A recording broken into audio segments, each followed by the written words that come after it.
As I set out to investigate the Bible, just to see, is it true? Can I trust it? Is it reliable? I concluded that the Bible is unique. They say, what do you mean by unique? I would define uniqueness as different from all others, no like or equal. Oh, the Bible is different from all other literature and all of history, and there is no like or equal to it. How is it unique? One, it is unique in its continuity, how it was put together. Here is a book that was written over a period of 1,500 years by 40 plus authors.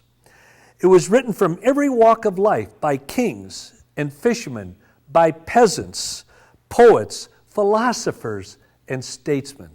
It was not only written from every walk of life, it was written in a variety of places. Some wrote in the wilderness, others in the dungeon, some in the palace, others on the military campaign.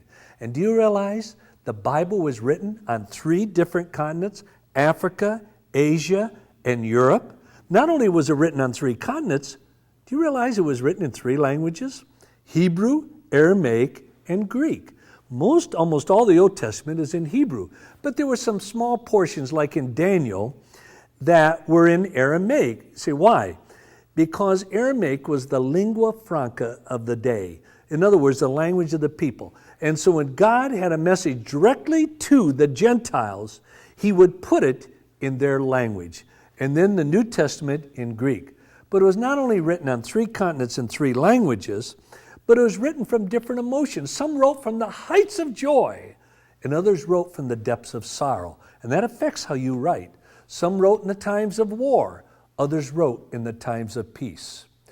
And they wrote on hundreds of controversial subjects. From Genesis to Revelation, there was harmony and continuity of one unfolding story. God's redemption of humanity through the Messiah, without conflict and with harmony and continuity all the way through. Do you know how unique that is? To understand that, in the next segment, I want to compare the Bible's uniqueness with other literature of antiquity.